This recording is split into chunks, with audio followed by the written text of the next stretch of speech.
Hey guys, what's going on? Will here, fresh back from Tinley. Gonna give you all the energy I got. All just doing some running around. We've been ripping and running, putting geckos back and cleaning and feeding, doing our thing to kind of get back to our norm. The number one thing we haven't really done is sleep. So I'm gonna give you all the energy I got, guys. It's gonna be a quick recap on what the experience was on Flawless Exotic Creation side as far as the show, because we didn't vend with any ball pythons, but we networked and met up with a lot of people for the first time, so it was really engaged and really cool.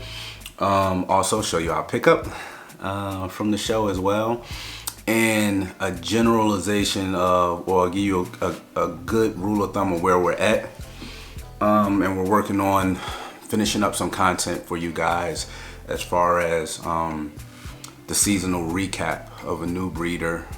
Yes, we're going to be new breeders for a while, 3, 4, 5 years, but we're really new right now because this is just entering pretty much into the second year. This is our very first year producing animals. So to give you the gist of the show, it was amazing, truly amazing. A lot of people that we interact with on a day-to-day basis via social media, that we never met before, finally got to meet in person. Really cool. We got to see a lot of animals that we were able to see on social media in person. Tinley is pretty much the Super Bowl of shows. You want to be able to get there and shop, then whatever it may be, however you can get your foot in the door. Statistics or logistics wise, let's say the breakdown for the show in reference to ball python breeders. I was actually looking around for hognose breeders, and they, just to kind of get, maybe mesh some of it together, the odds and the numbers, because hognoses are booming right now as well. And there weren't that many, actually. I want to say I can count on one hand. It was probably 4, maybe 3 hognose breeders. So, if hognoses excite you guys, that's probably a very relevant and line to probably pursue, species to pursue. Ball pythons, let's say. Ball pythons took up pretty much 90% of the show as far as vendors. I think from all the connections we've made and people we spoke to, the majority of them guys did amazing. From, I would say, maybe pet level to the highest of highest levels. You have to take everything with a grain of salt. I think if you're producing the most elite of the elite genes, or genes that's being sought after, and you're demanding, or the gene is demanding, or the combo is demanding a 15K, 20K price point, those sales are going to be few and far between. But at the same time, your $200 snake, which will be highly sought after as well in certain scenarios, certain cases, you still have to, sell 100 of those, 100 different mouths pretty much to feed. Especially whether if you're breeding your own rodents or purchasing, you gotta feed those guys every week, or should be every week. Therefore, a lot of times that $20,000 snake, it may be easier for you to hold on to it, because at some point it'll sell, or you'll adjust with the market, which the market kind of is what it is. If you're selling a snake for 20 grand, it's probably not readily available, and you just kind of gotta wait on your customer. But I say that because that $20,000 snake is still one sale. So if you go and you sell one snake at Tinley or any show, and it's 20 grand, you probably had a decent show. But again, take it with a grain of salt. Any combo, single gene, whatever it may be, if you're going show like Tinley where you're probably only going to get one table like we did, we maximize it to the best of our ability, but you get one table, you probably can show off 100 snakes at best. And if your average is, I don't know, $200, and you sell out, generally speaking, at the end of the day, that's still 20 grand. You made the same amount as that big wig who moved that $20,000 snake. Difference being there's a lot more hard work and effort being put forth by the lower end breeder at these shows, because you have to feed, clean, take care of, 99 more mouths than the other. I'm not saying, go after this or go after that. I'm telling you guys, from a beginner's perspective, chase the projects you enjoy. So the little bit of where we're at with things, it was really interesting with Tinley because we were hyper focused on getting, our geckos ready, what geckos we were going to take. We had to get our price points, the whole 9 yards. We were meeting up with a bunch of Patreon members while we're out there trying to make sure we had all our ducks in a row. And while doing that, we actually made two snake sales before leaving for Tinley, and one snake sale while in Tinley via online morph market, which was pretty cool. We made 2 sales on Instagram before we left, and then 1 sale on morph market while we're out there. So I think things are going relatively well on the snake side. The to date count of snakes produced, we have 41 clutches on the ground. I believe 38 are out the egg already. And out of the 38 clutches, we have right around 210-ish babies that we've produced in-house now. We've moved a total and sold a total of 71 ball pythons already. So we're, for us, ahead of the curve. And I like that. I definitely like that. So babies in-house now, we're looking at roughly around 140 that we still have, that we have to feed every week and care for every week, which is perfectly fine. Difference is, make sure you have a vision for where you want to go. A lot of our snakes are awesome snakes, but sometimes, let's say for instance, if you don't hit ideally exactly what you want, now you have a sellable snake. Or if you're chasing, let's say, a het to a het and you hit 2 visuals and it's not the sex that you need. We've been blessed. We've hit 1.1 hurricane pods, 100% het ultra males. We've been blessed to hit 1.1 leopard clown pods this season. I can go down the list. We've hit a lot of the odds on what we were chasing. Actually, I'll give you a good example. This is Tuesday. We haven't slept since, I guess, Saturday night into Sunday morning, where we got up for the last day of the show. After the show, we broke everything down. We drove through the night, swapping back and forth. Arj's a trooper.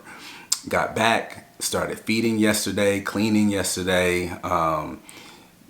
Pretty much worked through the whole night feeding and cleaning our collection, putting everything back, and even today, cleaning snakes. We actually have a professional photo shoot, which is kind of cool. That's a whole nother avenue. We got a snake photo shoot with a photographer and a professional model. So that's what we're working on today. So I wanted to make sure I got this video out. That's why I'm not ready. I ain't got the flawless gear, but I got the hat on. But I wanted to hurry up and get this content out for you guys. It has been a break temporarily in the Gene Chaser series. That's coming back right at you next week.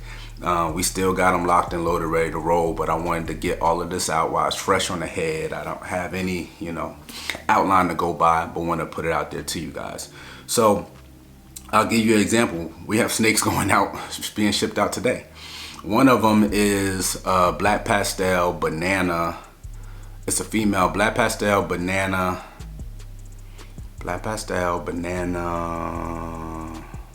Yeah, Black Pastel Banana.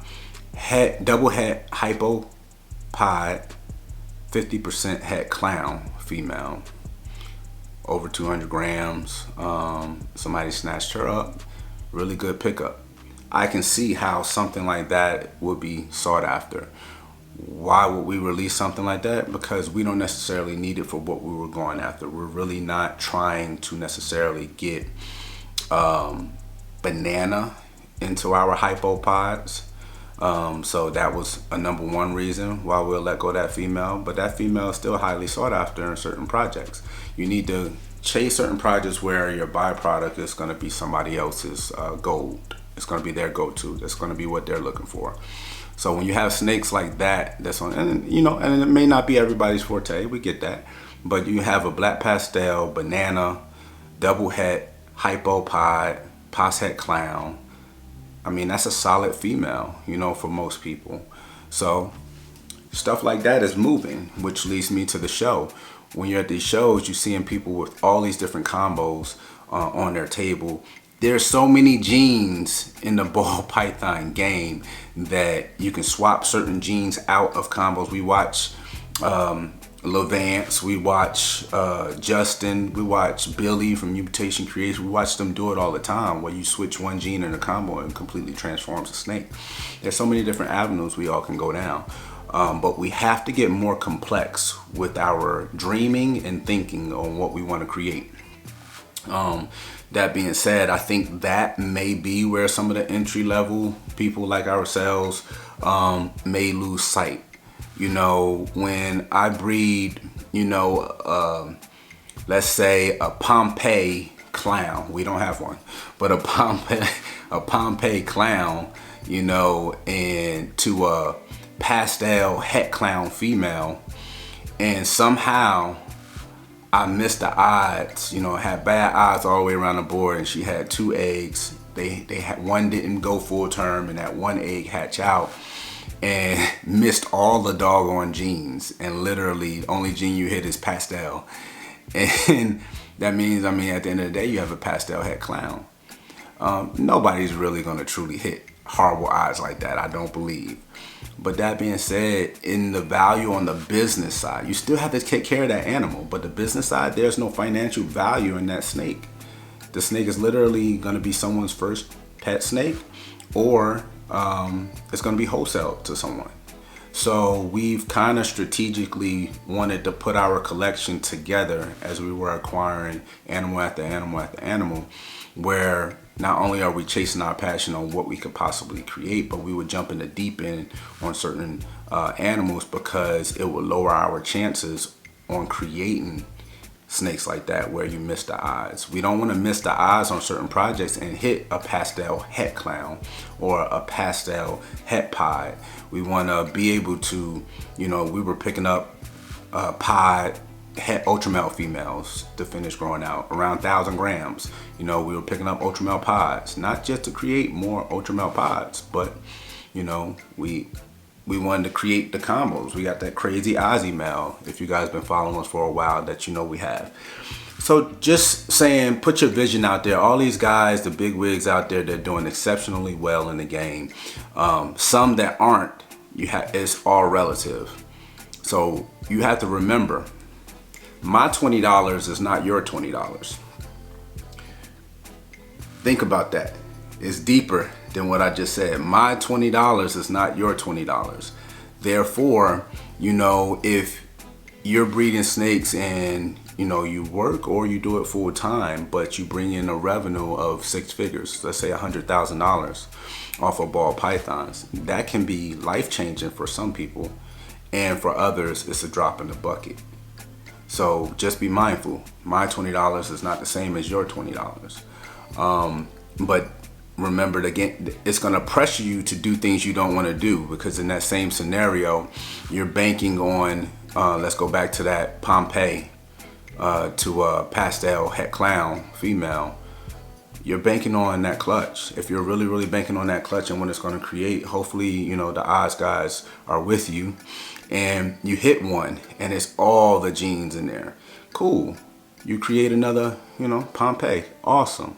And then the other snakes, you may miss certain things here or there, but you hit what you wanted. Now you have a combination of all kinds of clowns and het clowns in that clutch, where now you can make the monetary gain that you were wanting to make, plus not having to buy another Pompeii you just created. So there's all kind of benefits in that. Different way that I would want to do that, instead of breeding that Pompeii to a pastel het clown, go clown the clown. Throw some other genes in your female clown. It ain't got to be a high price, expensive female.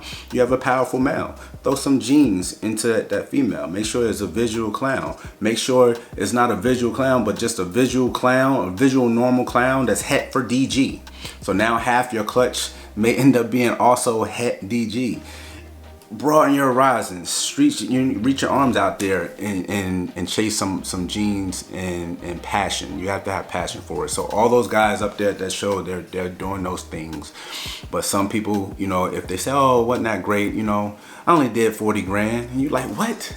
You know, you did 40 grand, but I mean, 40 grand may not be the same 40 grand to you or me. So I want you guys to think outside the box. And don't want to drag the video on too long. You want to make sure, besides the snakes, guys, what are you doing to better yourself? This is the other thing. As a brand under Flawless, everything we do, we want to be seen under a positive light. We received a lot of questions about the wigs and stuff like that. So what we do, especially me and Audra, I love being able to do this with Audra. You know, we just got married last week, and then Tinley. It's been amazing. It's a heck of a ride. Love her to death. I get her to get out of her shell a lot. And it's one of them things, it's like, how do you say? If you're out and about and you have someone that embarrasses easily, you know, and, you know, somebody trips, you know, whatever, stumbles, falls in the water, you know, are you brave enough to throw yourself in the water too, be laughed at together? You know, I'm that type of guy. I don't get embarrassed at all, ever. I mean, crazy thing about me, guys, is you probably didn't know, I'm a professional bodybuilder. I'm a natural pro. I stand on stage in my underwear in front of thousands of people. It ain't that big of a deal to go to a show with a wig on. But business-wise, to see this big guy walking around, being goofy, taking pictures with people, playing with the kids, that's what we want to be known for.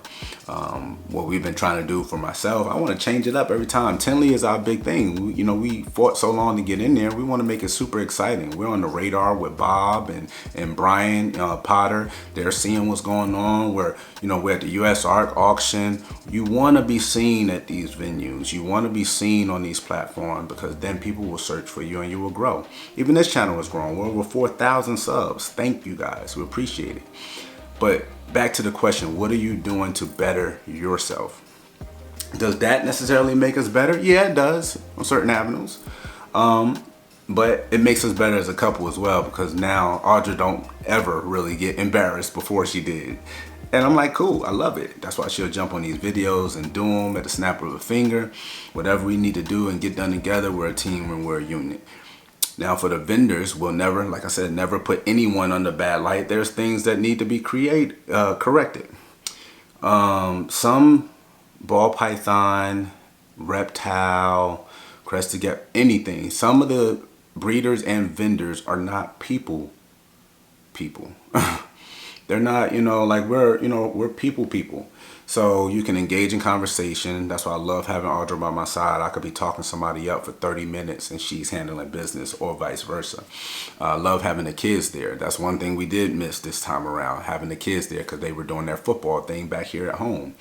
But what can you do to improve yourself? Those are the ones that I can see probably didn't have a positive show, and that can go across the board for any show.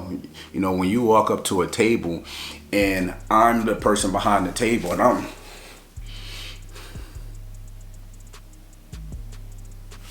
are you on security? Are you guarding? What are you doing? So, and that's a blanket statement. We've seen several people doing that. So we're never gonna throw names out there. Hopefully they come across videos like this. You gotta be positive. You gotta be welcoming. That's your own, that table, that's your store, that's your brand, that's your representation. This is your one shot. This 5 seconds of this customer looking at the table across from you and turning their head to you and seeing you and y'all locking eye to eye. That was your literally 0.5 seconds to sell yourself. So when you look at me, hey, how you doing? They're like, oh, I'm doing well. And they start, oh, what you got over here? They may not have even been interested in what you had until you acknowledge them. There's a light, we call it, where I'm from, ice grilling, where you're really, really tough and rigid. That's not the scene for it. You're representing your business, your company. Ease up. That way you can make things more comfortable. You have to be well received and easygoing. That's, I think, is one of the main things about any of the shows, not just Tinley, that jumps out, leaps out to me as a business person, even being new with the ball pythons. You have to be well received by the community.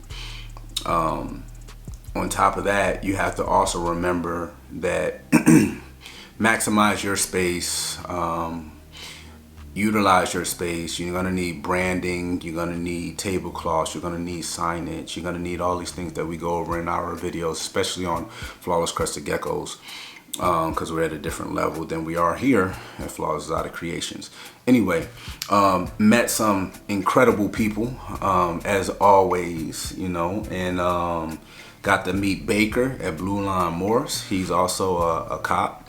Been following him for a while. He jumped in the deep end with his pickups and productions as well. I believe he follows Canova, and he deals with Ozzy. We watched him build over the years. We watched pretty much everyone, but locked in with him, talked with him quite a bit, because you know we're prior law enforcement as well, so you always have that connection. And he was truly impressed with what we have going on. As far as the building of the brands across both platforms. He was checking out some of the geckos, was about to pick some up as well. So that was cool. And he also was looking into our Patreon, where we've been doing extremely well. So we hooked up with those guys. Josh, with Josh Jackie, he's always been an amazing friend. You know, we're locked in with Josh, we're locked in with Bob. Those guys came by the booth, we hung out with them, we went by their booths as well. Kittinger's awesome. I mean, I just can't say enough positive things about everyone. Proper Royals, he was there doing his thing. I can't wait to check in tonight and watch his live that he does and see how he did. He was in the lobby vending next to the Red Line booth. Robin, got pictures with Robin at Red Line. You know, we worked together, got our partnership, and he's an amazing sponsor. You know, definitely Flawless 5 to get that $5 off your next shipping tags. And it's been amazing. It's been an amazing ride, and we're learning a ton. We networked, went out to dinner with a lot of people. Just trying to cross all my T's, dot my I's. And that's pretty much it. Actually, no. And also, like I said, the pickup.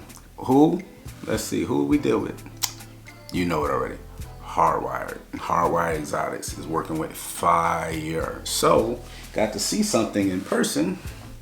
She brought it through, and you guys won't believe it. So this is kind of a little all-in-one. Ended up being short video. Yeah, okay. I get the blabbing and blabbing, but let's show this off and we will sign off. So this bugger here, let me show it to you guys and then tell you. Check her out.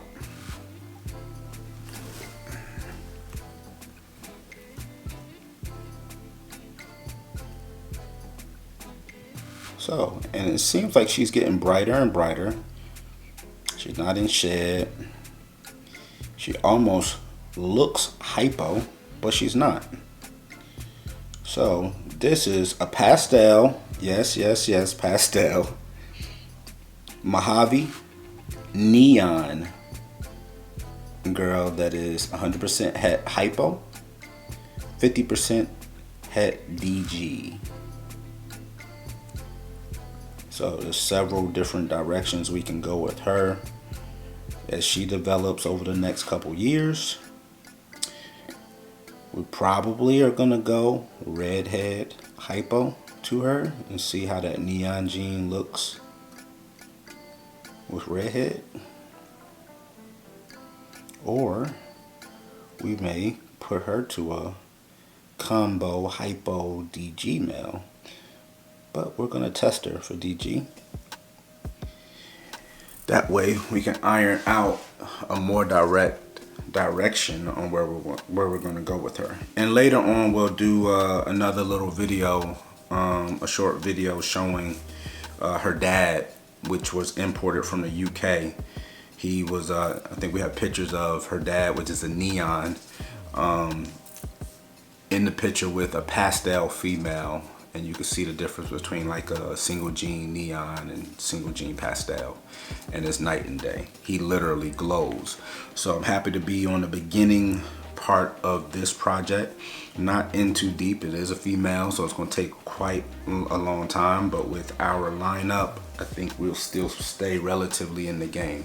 That jean has a pretty high